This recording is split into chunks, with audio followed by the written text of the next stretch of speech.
क्या ये अजीब नहीं है कि उत्तर प्रदेश लोक सेवा आयोग यानी यूपीपीसीएस की परीक्षा में एक ही सवाल हर साल आता है? हाँ, और वो सवाल है कि कौन सा जिला 4 अलग-अलग राज्यों की सीमाओं को छूता है। बिल्कुल। और यही एक सवाल हर साल हजारों होनहार छात्रों को रेस से बाहर कर देता है।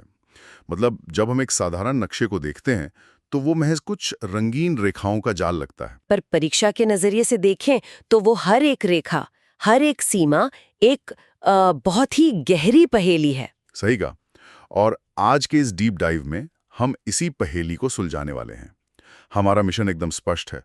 यूपीपीसीएस और यूपीएसएससी परीक्षाओं के लिए यूपी स्पेशल के उन छिपे हुए तथ्यों का विश्लेषण करना जहां अक्सर सबसे बड़ी गलतियां होती हैं। और इन गलतियों से बचने का सबसे प्रभावी तरीका है जानकारी को सही से व्यवस्थित करना। परीक्षार्थियों के लिए बहुत बड़ी चुनौती होती है कि वे इतने विशाल सिलेबस को बिना भ्रमित हुए कैसे याद रखें। हाँ, भूलने का डर तो हमेशा रहता है। बिल्कुल। तो इसीलिए आज हम इस ऑडियो क्लास में एक बहुत ही रोचक मनोवैज्ञानिक तकनीक का उपयोग करेंगे। इसे मेंटल पीपीटी कहा जाता है। इसमें हम पूरी जानकारी को अलग-अलग रंगों की थीम वाली मेंटल स्लाइड्स में बांटेंगे। ओह, ये तकनीक तो काफी दिलचस्प लग रही है। तो क्या इसका मतलब ये है कि हम तथ्यों को रटने के बजाय उन्हें एक डिजाइन के रूप में अपने दिमाग में देख पाएंगे? एकदम सही। हम हर विषय को एक रंग देंगे। जैसे राज्य व्यवस्था और प्रशासन के लिए हमारी स्लाइड नीली होगी, यानी ब्लू। अच्छा, और भूगोल के लिए? जब हम भूगोल और सीमाओं की बात करेंगे तो स्लाइड का रंग हरा हो जाएगा। इतिहास और संस्कृति के लिए हम भूरे रंग की कल्पना करेंगे और अंत में अर्थव्यवस्था और परीक्षा रणनीति के लिए बैंगनी रंग की स्लाइड होगी। Purple slide. सही है। हाँ, दिमाग में इस तरह बोल्ड टाइटल्स और बुलेट पॉइंट्स की कल्पना करने से होता क्या है ना कि परीक्षा के दबाव वाले माहौल में भी सही जवाब आसानी से याद आ जाते हैं। तो चलिए बिना समय गंवाए इस भ्रम के भंवर को डिकोड करते हैं। परीक्षार्थियों के लिए ये अपनी मेंटल स्क्रीन को ऑन करने का समय है। हमारी पहली स्लाइड नीले रंग की है। Blue slide. हाँ, जिसका बड़ा और बोल्ड टाइटल है राज्य का गठन और राजकीय प्रतीक। अगर हम राज्य के नाम के इतिहास को देखें तो मतलब ये हमेशा से उत्तर प्रदेश तो नहीं था। नहीं, बिल्कुल नहीं। आज़ादी से पहले की बात करें तो इसे आगरा और अवध का संयुक्त प्रांत कहा जाता था। अंग्रेजी में कहें तो United province of Agra and Awadh. सही कहा। ये नाम अपने आप में इस क्षेत्र के दो बड़े सांस्कृतिक और राजनीतिक शक्ति केंद्रों को दर्शाता था। लेकिन आज़ादी के बाद एक नई पहचान गढ़ने की आवश्यकता थी। इसलिए 24 जनवरी 1950 को इसका नाम बदलकर उत्तर प्रदेश कर दिया गया। और ये तारीख इतनी महत्वपूर्ण है कि 2018 से राज्य सरकार ने आधिकारिक तौर पर 24 जनवरी को यूपी दिवस के रूप में मनाना शुरू कर दिया है। बिल्कुल। 24 जनवरी 1950 को नाम बदला गया और इसके ठीक 2 दिन बाद यानी 26 जनवरी 1950 को पंडित गोविंद वल्लभ पंत राज्य के पहले मुख्यमंत्री बने। और उनका कार्यकाल 1954 तक रहा है ना? हाँ, एकदम सही। अब यहाँ एक और बड़ा ऐतिहासिक मोड़ आता है, 9 नवंबर 2000 का दिन। ओह हाँ, ये वो दिन था जब उत्तर प्रदेश के पहाड़ी हिस्सों को अलग करके भारत का 27वां राज्य बनाया गया, जिसे हम आज उत्तराखंड कहते हैं। सही कहा। लेकिन मुझे हमेशा ये लगता है कि ये विभाजन सिर्फ प्रशासनिक नहीं था, बल्कि एक बहुत बड़ा भौगोलिक और सांस्कृतिक विभाजन भी था। हाँ, और इस भौगोलिक अंतर को समझने का सबसे अच्छा तरीका इन दोनों राज्यों के राजकीय प्रतीकों की तुलना करना है। वो कैसे? अगर हम उत्तराखंड के प्रतीकों को देखें तो उनका राजकीय पुष्प ब्रह्म कमल है, जो अत्यधिक ऊंचाई वाले बर्फीले इलाकों में खिलता है। उनका राजकीय वृक्ष बुरांश है, पशु कस्तूरी मृग है और पक्षी मोनाल है। उनका राजकीय खेल भी फुटबॉल है। मतलब ये सभी प्रतीक एक पूरी तरह से पर्वतीय इकोसिस्टम को दर्शाते हैं। बिल्कुल। और अगर हम वहीं उत्तर प्रदेश के प्रतीकों पर वापस लौटें तो ये पूरी तरह से मैदानी और नदियों वाले इलाके की कहानी कहते हैं। हाँ, जैसे हमारा राजकीय पशु दलदली हिरण या बारासिंगा है, जो तराई के दलदली इलाकों में पाया जाता है। और राजकीय पक्षी सारस या क्रॉन्च है, जो अक्सर खेतों और झीलों के पास दिखता है। राजकीय पुष्प पलाश या टेसू है, जिसे 2011 में अपनाया गया था। और राजकीय वृक्ष अशोक है। और अगर खेल की बात करें तो यूपी का राजकीय खेल हॉकी है।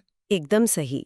इन प्रतीकों के साथ ना भाषा का भी एक बहुत महत्वपूर्ण डिजाइन है जो हमारी इस नीली स्लाइड का हिस्सा है। हाँ, उत्तर प्रदेश की पहली राजभाषा हिंदी है, ये तो सभी जानते हैं। लेकिन परीक्षा में अक्सर दूसरी राजभाषा का वर्ष पूछा जाता है। 1989 में उर्दू को राज्य की दूसरी राजभाषा का आधिकारिक दर्जा दिया गया था। 1989, इसे याद रखना जरूरी है। अब इस नीली स्लाइड के सबसे दिलचस्प हिस्से पर आते हैं, राज्य का आधिकारिक चिन्ह। State emblem. हाँ, एक वृत्त के अंदर दो मछलियां, एक तीर धनुष और बीच में बहती गंगा यमुना की धाराएं। इसे 1938 में स्वीकृत किया गया था। तीर धनुष तो साफ तौर पर भगवान राम और अवध की संस्कृति का प्रतिनिधित्व करते हैं। और गंगा यमुना का संगम भी स्पष्ट है। बिल्कुल, लेकिन मैं ये सोच रहा था कि ये जुड़वा मछलियां कहाँ से आती हैं? इनका इस प्रतीक चिन्ह में क्या काम है? यह वास्तुकला और इतिहास का एक बहुत ही शानदार संगम है। ये जुड़वा मछलियां लखनऊ के ऐतिहासिक रूमी दरवाजा से प्रेरित हैं। अच्छा। हाँ, इस दरवाजे का निर्माण नवाब आसिफ-उद-दौला ने 1784 में करवाया था। अवध के नवाबों के राजकाज में इन मछलियों को माही मरातिब कहा जाता था। माही मरातिब? हाँ, जो सर्वोच्च सम्मान, समृद्धि और शक्ति का प्रतीक थीं। तो जब कोई इस राजकीय चिन्ह को देखता है तो वो सिर्फ एक डिजाइन नहीं है, उसमें प्राचीन हिंदू संस्कृति, नवाबों की स्थापत्य विरासत और राज्य की सबसे बड़ी नदियों का एक अद्भुत संतुलन है। ये बात सच में इस चिन्ह को देखने का नजरिया बदल देती है। ये राज्य की एक ऐसी प्रोफाइल पिक्चर है जो सदियों के इतिहास को एक छोटे से गोले में समेटे हुए है। बिल्कुल सही कहा। अब हम अपनी मेंटल पीपीटी के विषय को बदलते हैं। नीले रंग से अब हमारी स्लाइड हरे रंग में बदल रही है, यानी ग्रीन स्लाइड। हाँ, इस स्लाइड का बोल्ड टाइटल है उत्तर प्रदेश का भूगोल और सीमाएं। और यहाँ एक बहुत बड़ा विरोधाभास देखने को मिलता है। वो क्या? क्षेत्रफल के लिहाज से यूपी भारत का चौथा सबसे बड़ा राज्य है, लेकिन जनसंख्या के मामले में ये पहले नंबर पर आता है। 75 जिले और 18 मंडलों के साथ ये राज्य आकार और आबादी में दुनिया के कई देशों से भी बड़ा है। बाप रे! और इसी विशालता के कारण इसकी सीमाएं बहुत जटिल हो जाती हैं। परीक्षा बनाने वालों के लिए तो ये एक सोने की खदान है। हाँ, बिल्कुल। उत्तर प्रदेश की सीमाएं कुल 9 भौगोलिक इकाइयों को छूती हैं, जिनमें 8 राज्य हैं: उत्तर प्रदेश, हिमाचल प्रदेश, हरियाणा, राजस्थान, मध्य प्रदेश, छत्तीसगढ़, झारखंड और बिहार। और एक केंद्र शासित प्रदेश है दिल्ली। एकदम सही।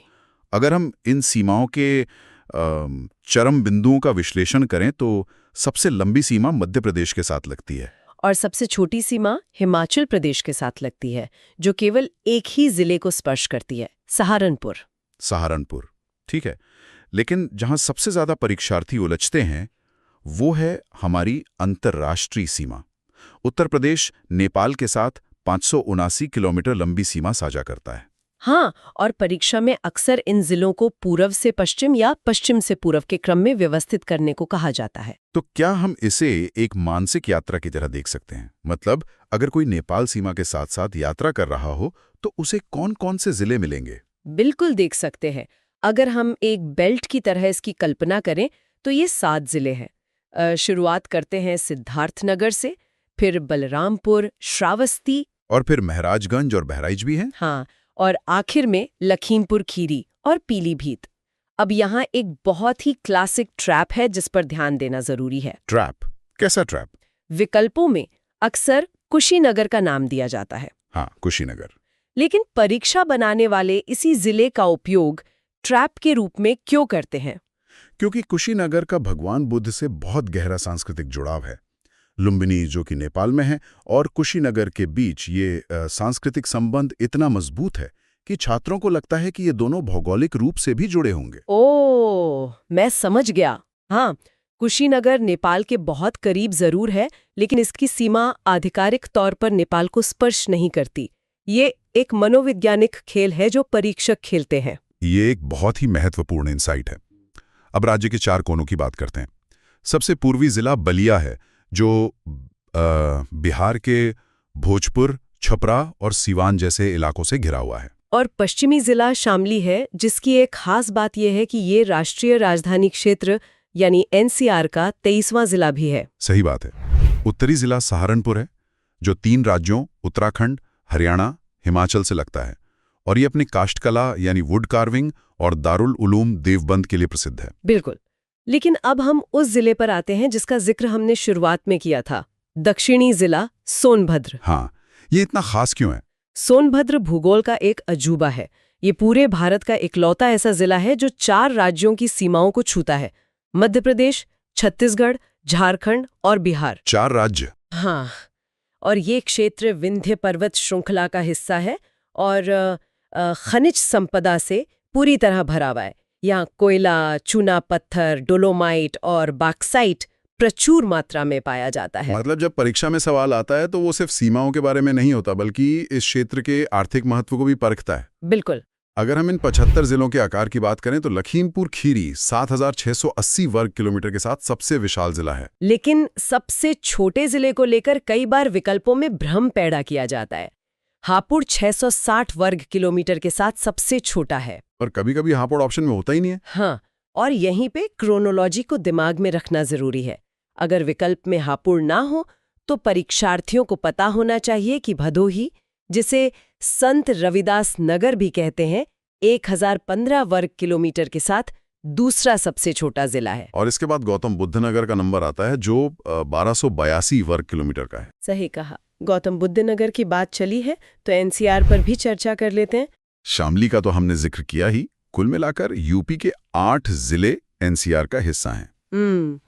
मेरठ, मुजफ्फरनगर, गाजियाबाद, गौतम बुद्ध नगर और बुलंदशहर, बागपत, हापुड़ और शामली। हाँ, गौतम बुद्ध नगर, जिसे हम नोएडा के नाम से जानते हैं, वो 1997 में बुलंदशहर और गाजियाबाद के कुछ हिस्सों को काटकर बनाया गया था। इसका फुल फॉर्म ही है new Okhla industrial development authority. बिल्कुल। और ये हमारी हरी स्लाइड का एक बहुत अच्छा समापन है। हमने सीमाओं और भौगोलिक आकारों को समझ लिया है। अब हम अपनी मेंटल पीपीटी की तीसरी स्लाइड की ओर बढ़ते हैं, जिसका रंग भूरा है। हाँ, ब्राउन स्लाइड। ये इतिहास, संस्कृति और उन प्राचीन नदियों की स्लाइड है जिन्होंने उत्तर प्रदेश की सभ्यता को आकार दिया है। ये मेरा पसंदीदा विषय है। जब हम इन नदियों को देखते हैं तो ये सिर्फ पानी के स्रोत नहीं है, ये प्राचीन काल के एक्सप्रेसवे थे। बिल्कुल, इन्हीं के किनारों पर शहर बसे और संस्कृतियां फली फूली। जैसे गोमती नदी को ही ले लीजिए। इसके तट पर लखनऊ, जौनपुर और लखीमपुर खीरी जैसे महत्वपूर्ण शहर बसे हैं। और यमुना नदी के किनारे आगरा, मथुरा और कौशाम्बी स्थित हैं। आगरा का उदाहरण बहुत ही सटीक है। यमुना नदी के कारण ही मुगल काल में आगरा एक वैश्विक शक्ति का केंद्र बन सका। नदी से व्यापार और परिवहन होता था। यही कारण है कि आज आगरा में सिर्फ ताजमहल ही नहीं है, बल्कि जसवंत की छतरी, एतमादुद्दौला का मकबरा, अकबर का मकबरा, दुर्रू का ताल और विशाल लाल किला जैसी ऐतिहासिक धरोहरें यमुना के किनारे मौजूद हैं। एकदम सही। और फिर आती है गंगा नदी, जिसके किनारे बिठूर और वाराणसी जैसे शहर बसे हैं। वाराणसी का इतिहास तो अपने आप में एक पूरा ग्रंथ है। हाँ, वाराणसी को उत्तर प्रदेश की सांस्कृतिक राजधानी कहा जाता है। और इसका कारण बहुत गहरा है। प्राचीन काल के 16 महाजनपदों में से एक काशी की राजधानी यही थी। इसका नाम ही 2 नदियों वरुणा और अस्सी के बीच के इसके भौगोलिक स्थान के कारण पड़ा है। और इसका उल्लेख अथर्व वेद तक में मिलता है। बिल्कुल, गंगा नदी ने इसे व्यापार का केंद्र बनाया और उसी आर्थिक संपन्नता ने यहाँ दर्शन, धर्म और कला को सदियों तक पनपने का अवसर दिया। नदियों का यह प्रभाव राज्य के अन्य हिस्सों में भी दिखता है। जैसे सरयू नदी के तट पर भगवान राम की जन्मस्थली अयोध्या है, राप्ती नदी के किनारे गोरखपुर बसा है, सई नदी के पास प्रतापगढ़ है और तमसा नदी के किनारे आजमगढ़ है। इसके बॉर्डर्स काफी पूछे जाते हैं। हाँ, ये पूर्व में मऊ और उत्तर में गोरखपुर से घिरा है। सही कहा। और दक्षिण पूर्व में गाजीपुर, दक्षिण पश्चिम में जौनपुर है और पश्चिम में सुल्तानपुर और उत्तर पश्चिम में अंबेडकर नगर। मतलब पूरा एक जाल है। हाँ, जब छात्र इस तरह के पैटर्न को अपनी भूरी स्लाइड में विजुअलाइज करते हैं तो वे सवालों की भाषा को आसानी से डिकोड कर सकते हैं। शहरों की इस चर्चा में उनके उपनाम या निकनेम्स भी बहुत मायने रखते हैं, जो सीधे तौर पर उनके स्थानीय उद्योगों से जुड़े हैं। जैसे लखनऊ को हम नवाबों का शहर कहते हैं, जो अपनी नजाकत और अवधि व्यंजनों के लिए जाना जाता है। और प्रयागराज संगम नगरी है। इसके अलावा परीक्षा के लिए कुछ विशिष्ट शब्दावलियां हैं जिन्हें ज्यों का त्यों याद रखना होता है। आधिकारिक रिकॉर्ड्स में मुरादाबाद को चूड़ी नगरी कहा गया है। और बरेली अपने सुरमे के उत्पादन के लिए सुरमा नगरी के नाम से विख्यात है। हाँ, और मलियाबाद को भारत की आम्र राजधानी या मैंगो कैपिटल कहा जाता है। सुल्तानपुर का ऐतिहासिक संदर्भ भी बहुत रोचक है। इसका पुराना नाम कुश भवनपुर हुआ करता था। बिल्कुल। यहाँ एक बहुत प्रसिद्ध इमारत है सुंदरलाल मेमोरियल हॉल, जिसे आज विक्टोरिया मंजिल कहा जाता है। इसका निर्माण क्राइस्ट चर्च के दक्षिण में महारानी विक्टोरिया की पहली जयंती के अवसर पर करवाया गया था। इसके साथ ही कानपुर का जिक्र भी जरूरी है, जहां ऐतिहासिक ग्रीन पार्क स्टेडियम स्थित है। ये सभी तथ्य हमारी भूरी स्लाइड को पूरा करते हैं। अब समय है हमारी आखिरी स्लाइड का, जिसका रंग बैंगनी है, यानी पर्पल स्लाइड। यह स्लाइड अर्थव्यवस्था, वर्तमान राजनीति और हमारे पूरे सेशन की त्वरित पुनरावृत्ति यानी क्विक रिवीजन को समर्पित है। बिल्कुल। वर्तमान परिदृश्य की बात करें तो उत्तर प्रदेश के वर्तमान मुख्यमंत्री योगी आदित्यनाथ हैं। हाँ, और परीक्षा के दृष्टिकोण से उनके शुरुआती जीवन से जुड़े कुछ तथ्य काफी प्रासंगिक हैं। उनका जन्म 5 जून 1972 को हुआ था, उत्तराखंड के पौड़ी गढ़वाल जिले के पंचूर गांव में। और उनका मूल नाम अजय सिंह बिष्ट है ना? हाँ, एकदम सही। वे नाथ संप्रदाय से गहराई से जुड़े हैं और गोरखपुर के प्रसिद्ध गोरखनाथ मठ के मुख्य पुजारी हैं। यह दायित्व उन्होंने अपने गुरु महंत अवैधनाथ के उत्तराधिकारी के रूप में संभाला था। और राजनीतिक रूप से उन्होंने हिंदू युवा वाहिनी नामक संगठन की स्थापना भी की थी। बिल्कुल। अब इस बैंगनी स्लाइड के आखिरी हिस्से में प्रवेश करते हैं, क्विक रिवीजन। हाँ, क्योंकि हमने इतनी सारी जानकारी पर चर्चा की है, लेकिन मल्टीपल चॉइस सवालों में नेगेटिव मार्किंग एक ऐसा जाल है जो जरा सी कंफ्यूजन होने पर सही अंकों को भी निगल जाता है। सही कहा। नेगेटिव मार्किंग हमेशा आधी अधूरी जानकारी का फायदा उठाती है, इसलिए मेंटल पीपीटी के बुलेट पॉइंट्स एकदम सटीक होने चाहिए। तो चलिए प्रमुख तथ्यों को दोहराते हैं। क्षेत्रफल में सबसे बड़ा जिला लखीमपुर खीरी और सबसे छोटा जिला हापुड़। वो एकमात्र जिला जो 4 राज्यों को छूता है। सोनभद्र और नेपाल सीमा से लगने वाले 7 जिले, जिनमें कुशीनगर शामिल नहीं है। एकदम परफेक्ट। जब परीक्षार्थी इस तरह की स्पष्टता के साथ परीक्षा हॉल में जाते हैं तो वो विकल्पों के बीच भ्रमित नहीं होते। ज्ञान को सही संरचना में ढालना ही असली सफलता है। यह एक बहुत ही सशक्त बात है। आज के इस डीप डाइव में हमने उत्तर प्रदेश को महज एक कागजी नक्शे से बाहर निकालकर उसके वास्तविक भौगोलिक और ऐतिहासिक स्वरूप में देखा है।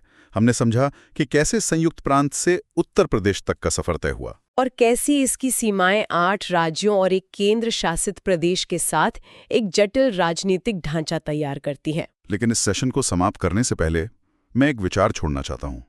जरा इस विशालता के बारे में सोचिए। 75 जिले, करोड़ों की आबादी, 4 राज्यों को छूने वाला सोनभद्र और नेपाल तक फैली सीमाएं।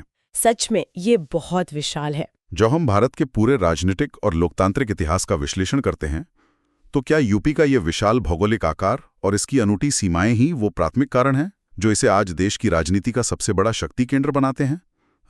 क्या इसकी नदियों का प्रवाह ही भारत की राजनीतिक दिशा तय करता है? ये सोचने वाली बात है। बिल्कुल। अगली बार जब कोई भी इस राज्य का नक्शा देखे तो उसे सिर्फ परीक्षा के रटे हुए तथ्यों या रेखाओं के रूप में न देखें। इसे शक्ति, संस्कृति, अर्थव्यवस्था और इतिहास के एक जीवंत दस्तावेज के रूप में देखें जो लगातार आकार ले रहा है। आगामी परीक्षाओं के लिए इन रणनीतियों का बेहतरीन उपयोग करें। आज के इस डीप डाइव में बस इतना ही।